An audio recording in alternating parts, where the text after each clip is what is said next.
Oh, that's beautiful, Kylie. Yeah, you like that? Oh, wow. Yeah, we're adding some animations, guys. Ladies and gents, welcome aboard to the Captain Crypto Show. I am your host, Kylan Hurt, but you can call me Captain Crypto. And tonight, joining me on the Captain's Council is off to my left, we got Maverick. Yo. How's it going, Brett? He does business development at our Edge team. Sorry, go ahead. I was just going to say, yo. Yo. What's going on? A lot is going on. And off to my right, we got Jackson. How's it going, Jackson? Doing great. Happy to be here. Yeah, it's been another busy week when it comes to cryptocurrency. It's always a busy week. And I noticed this week, I think one of the big themes is actually some of the stories are like overarching sagas almost at this time. And it's like every few weeks we get an update. A lot of them are related to the government and regulatory bodies, but we're probably going to push those ones off just for a little bit and start off a little bit with mining. Let's see here. Yeah, so I was taking a look at the ahead. stories. You want me to take over for a little bit? Go ahead. So the stories that caught my eyes the most were these two out of the U.S., and it starts out with a couple different mining operations trying to get started in different parts of the country. One's in upstate New York, and the other's in Plattsburgh. And they were both attracted to these areas because of cheap power in these towns, and started working with the community, trying to find a way for them to set up some sort of mining operation, which means securing cheap power contracts and area to mine and stuff like that. One of them, the one in New York, got really far along, and they pretty much had all their ducks in a row except for the local municipal power company. Right. And they were just waiting on that one approval to come back, and they were ready to get going. And then it came back, and they're like, "No, we're not going to approve this." Where did they apply? Right, like what regulatory body? Was it like a local? It's a local municipal power right, agency. some city government thing. Yeah. Okay. And so they came back and said, like, no, we're not going to allow this. If you start mining here, we expect the residents' power bills to go up because you'll be using so much of the energy. So if you're going to do this, we're going to raise the prices on you. So that pretty much took away their main reason for going to that area, is having cheap power.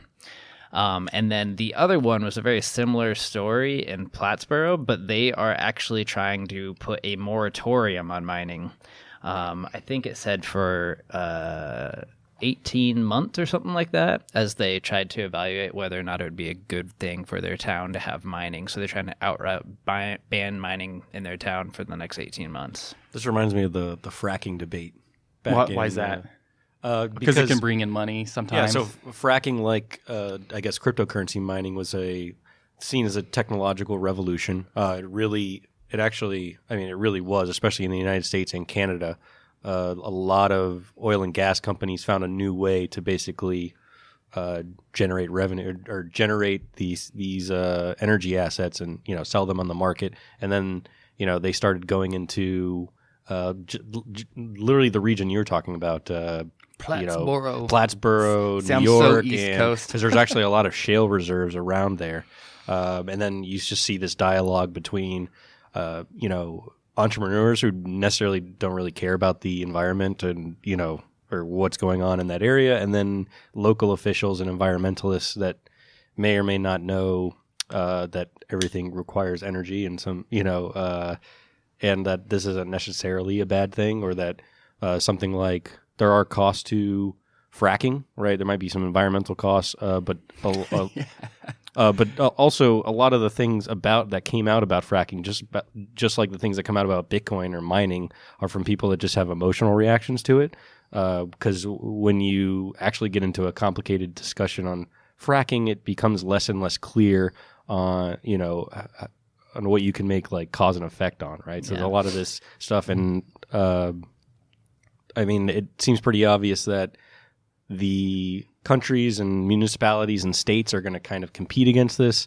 The people that try to get rid of it completely will lose, and the people that welcome it in and don't hold entrepreneurs and business people accountable will also lose, right? If you just allow people to come in mining and, basically skirt any regulations that are on the books. But if they engage in conversation, this is quite an asset for any state or county or national government to have within their borders and deploy, use their energy resources and literally turn it into money. Yeah, I just want to agree with you on that. I think that it is very similar to the fracking debate. But with the fracking debate, there are like externalities, so like costs to the operation that aren't incurred by the operation. So with fracking, you have some pretty bad ones. Like you could get polluted water, you could get earthquakes, even if you're to believe that. If you're to believe that, yeah. I'm skeptical on that. So, and, yeah. But the direct cause and effect isn't as with mining. Like I don't really see that as such a big deal. I don't think that there are that many negative externalities besides like sucking up the power, of course. But if you have a new business coming to town and using that energy within your borders, you get to tax them, and you just need to make sure that the tax is equal to the cost of having them there, and then you have a new industry that wants to use your region that should be going after clean, cheap energy, and then you get to produce more clean, cheap energy, producing more jobs. I don't see why you wouldn't want miners in your area. Yeah, I think Bitcoin and cryptocurrency at this point is one of those hot topics where everyone has an opinion. So you're not going to find many people who are like, oh yeah, maybe they can mine here, maybe they should, maybe they shouldn't. It's like they're either on one side or they're the other. I feel like people they think or they feel like they have to take a position on it, when the fact of the matter is probably most of them have no idea what they're talking about. I had some anecdotal or an anecdote. My mother is actually a miner, and Yeah, I never remember even told her to do it, and I wasn't very. She's the one that should be on the show. I don't know why you're on here. She's just she doesn't want to. She doesn't want to talk about it. Love you, Mom. She got involved with a group in South Florida actually, that is involved in crypto mining. She mines Bitcoin, Litecoin, Ethereum, and Dash, I believe. Does she actually do it herself? No. She's basically. I've actually seen. No, they actually have physical assets in the miners in South Florida with a dependable energy source, and it's basically a group where she committed capital and she has specific rigs assigned to her, that have a certain amount of power, a certain amount of she's adding a certain amount of hash power to all these networks and gets a little payout from the group, but they have a pretty big operation. She didn't check with you or run this by you at all? No, she did. Did it? She did. I told her to be careful. She's a grown woman, so she can do whatever she wants. Because I don't even know. I don't even know where to start on a lot of the mining stuff and necessarily who to trust. But she seemed. I met the group that she was working with, and but it's pretty. It just shows how like open the system is. That my mother, who's not a cryptographer or someone interested in distributed systems, but someone who's interested in new entrepreneurial activities, was able to find a group in her local community that is mining cryptocurrencies, pay them some capital, right, and then she gets payouts every month or so to her Edge wallet now that can support all those different currencies. So I think that's pretty cool. Yeah. So before we move on to another story, I want to touch on one more thing, and that is that there are some issues with miners moving into some jurisdictions, and that is if you have some sort of program in place already that is going to give you a subsidy for electricity. Right. So if miners move into those areas and start taking advantage of a subsidy that was meant for something else, they're going to completely destroy it.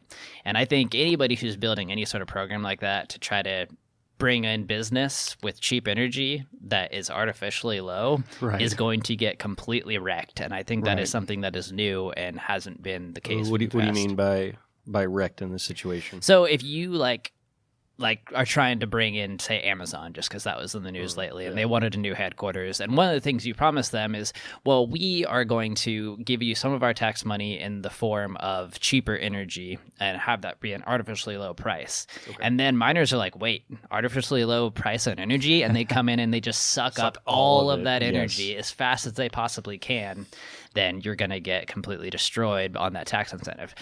So you just need to be aware of that. And pretty much you probably shouldn't price energy anything other than its fair market price.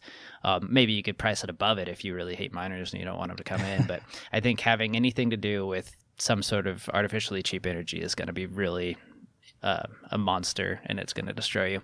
And I don't know if we want to get into that, but Venezuela might kind of chime in on that sort of topic. Yeah, we'll be talking about Venezuela in a little bit here. So I am kind of curious, Brett. I know, especially for you and I, we've gone to conferences, and there have been times where I've seen the how would I say it? The community, especially the hardcore community who goes to these conferences.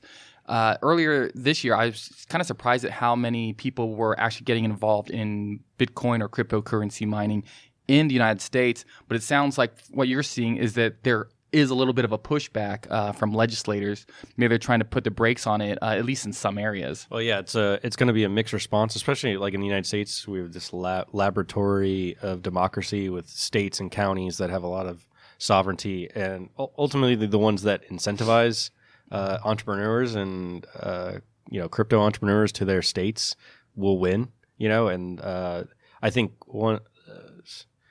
municipalities or wherever that have a clear competitive advantage in energy pricing will, like, at the end of the day, money talks, right? And there's a lot of money to be made, and the politicians just want to make sure they're seen as making sure that people don't get hurt from this onslaught of entrepreneurial activity, because at the end of the day, there's a lot of entrepreneurs that don't really care about the local community, right?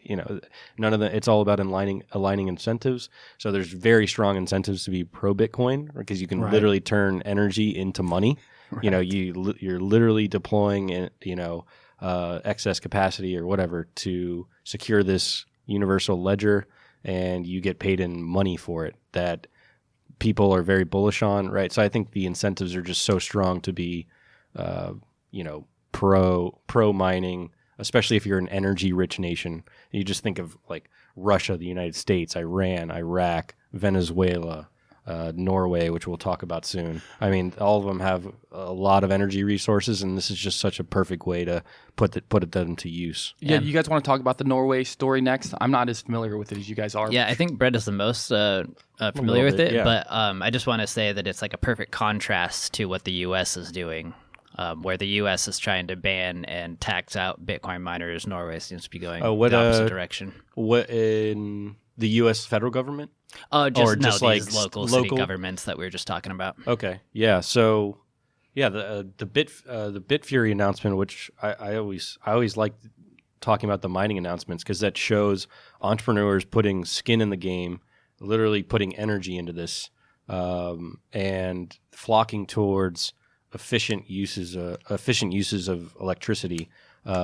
So, I think what people miss out on that. They're scared. People are scared about proof of work mining, and it'll gobble up all this electricity and cause global warming. Right. I think that's really overblown, especially. Is there some truth to it, though? I mean, it is. Well, yeah, some of that electricity. I mean, the best lies always have a little bit of truth to them. So like, everything we do has a carbon footprint, pretty much. That's unavoidable, and I think a lot of it comes from just people's general. Like, people just want things for nothing, no energy expenditure, no cost, so they think you set up these systems and, there's no costs or externalities, and that's just not the case. It's all about balancing, it's net benefit, right, over costs. So I think, Bitcoin is a net benefit, but there's cost to it. But Bitfury is going to get back to the story. They announced that they're... So who's Bitfury? Bitfury is a audience might not be as familiar. Bitfury is a huge mining operation. I don't know... everything there is to know about them, but they've been in the space for a long time.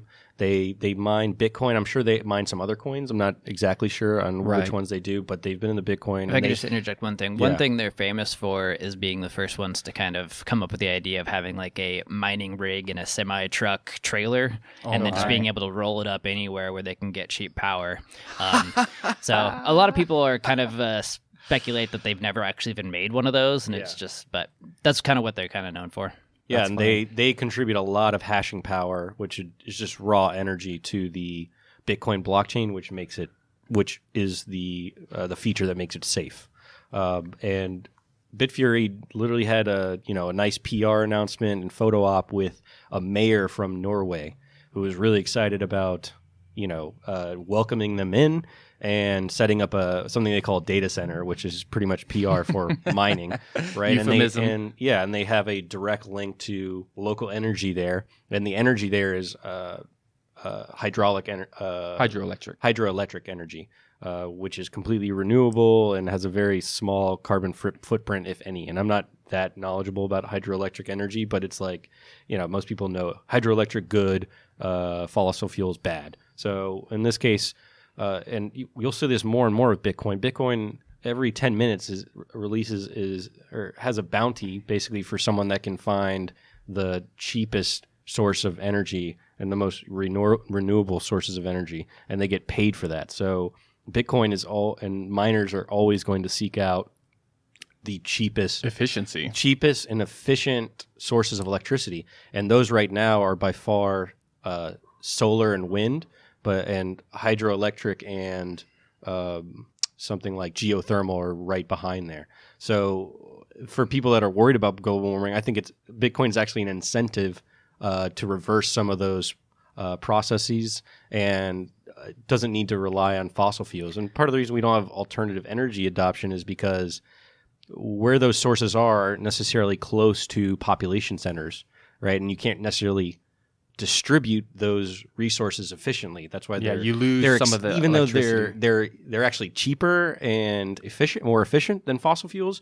The distribution networks aren't there, and they're not necessarily. But Bitcoin doesn't. It doesn't. That's one of the beautiful things about Bitcoin is it doesn't matter that Bitfury's in Norway. They can still pick up my transaction and mine it with cheap hydroelectric power in the middle of nowhere. Yeah, they don't have to go. They don't have to mine their Bitcoin near me, where it might be more.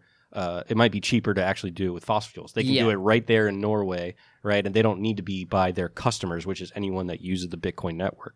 They can go directly to the source of the cheapest, most energy efficient electricity, set up shop there, and start mining. And they'll have a competitive advantage over people that use something like fossil fuels, which doesn't have. It might have an advantage in the old world, fossil fuels, but in this new world of Bitcoin mining, you can go right to these renewable resources. And I think this will be a boon to renewable, way above anything that government subsidies could do. Bitcoin will do more for renewable energy than any government could possibly do. Yeah, and one more thing that's kind of on the same lines of that, you're saying like it doesn't have to be in the right location, but it also doesn't have to be in the right time, which is also really important. Ooh, what do you mean by that? So the that load, sounded deep. We need the load of electricity during the day needs to be very high, and so if you're going to be able to you need to get your renewable energy source to actually peak at the same time that you need all the energy. Okay. Whereas you have Bitcoin mining, you can basically just use Bitcoin as a battery and run your energy producing source at full tilt all the time because you can always utilize that energy. So you don't have to worry about having, say, like wind energy that's not blowing in the day and it's blowing too hard at night and you don't have anywhere to put that energy. Okay. You always have somewhere to put the energy with Bitcoin. So you can always utilize All right, you're saying everything. that every 10 minutes you need to expend some type of energy. Well, or is that it's all time, anytime. It's always demanded. Is that what you're right? So there's no lull in. Yeah, gotcha. Exactly. Okay. What I'm saying. Yeah. Wow, I didn't even think about that, but that's even better, right? It's deep. It's very deep. No, it is. I think I've always been really interested in energy. I interned a little bit at an energy investment bank with Wells Fargo, and I think you have a lot of energy. I wish I had more, but I think the incentives on this are so strong that, like I said before, this will do more than anything that anyone has ever done to incentivize the smart use of renewable resources. Not just a dream anymore. Like entrepreneurs are literally seeking out the cheapest, most efficient electricity sources, and it's a race to the bottom. Yeah, and then they're going to fund. And people need to keep in mind that 50 to 90% of mining costs are related to power. So this is these mining operations, if they're really smart, are going to really start funding research and development of cheap energy sources, right? So I think the whole thing is just a win-win-win all the way around. And then you saw it's a great photo op for a mayor. Right, just some obscure mayor in Norway. Like those photo ops. They get a photo op. They're bringing Kiss jobs. a baby. Right, so Bitcoin is just an amazing incentive system. All right. So before we move on to the next topic, I just want to close out this mining topic, and I'm just curious what you guys think, because as I'm reading more white papers and hearing more about new projects, less and less of them are using proof of work, or if they are using proof of work, they're using one that is more efficient. I'm curious if you guys think. I'll start with Jackson. Do you think 10 years from now will the majority of coins be using proof of work, in your opinion? Yeah, I do think they'll be using proof of work. I don't think I'm the best one to try to explain this, but I think that you might want to go out and do some deep dive on proof of stake. Right. I don't think that it's going to be the thing that we move forward on. I think it's kind of just a new buzzword that people want. It's basically something for nothing, as Brett was saying. Yeah. Everybody wants to have it for free, but I mean, there's no security without burning proof energy. of work is the anchor, and I don't think any chain that doesn't have proof of work I think proof of stake is a very elegant, I guess, solution that you can implement, like something like Decred, which I like a lot. Which it anchors to proof of work, but there is a staking system, right? A lot of hybrid systems, right? now. Yeah, but I like fundamentally I'm never gonna own like a pure proof of stake coin. I just long term, I don't think that's I don't want my coin to be purely reliant on game theory and incentives. Proof of work kind of it literally shows you an objective measure of the safety of the chain. And I don't, I'm not a utopian, so I think everything requires some type of energy expenditure. So proof of stake just kind of. If you're just doing proof of stake, like I probably don't want to own the coin. Yeah. Kylan, we've been dominating the conversation, man. What do you think? I am seeing more. I'm open to proof of stake, but I think you're right. People are really scared to take that last step away from proof of work. So I think instead of seeing just pure proof of stake, you're going to see a lot of them where it's like, okay, it's slightly weighted toward proof of work, then it becomes more slightly weighted toward proof of stake, and they're going to keep on. That's kind of Ethereum's model, right? Like we're going to do proof of stake eventually, but we're not leaving proof of work until we get it completely worked out. It's going to be worked out. But I think that's a good instinct that the market has too. It's just like we kind of want to tie the safety of a chain to something outside of the chain itself, which is energy, not just like, people that hold a lot of coins. We rely on their goodwill to kind of, keep the network healthy and safe. Right. Okay, so I think that's enough on mining.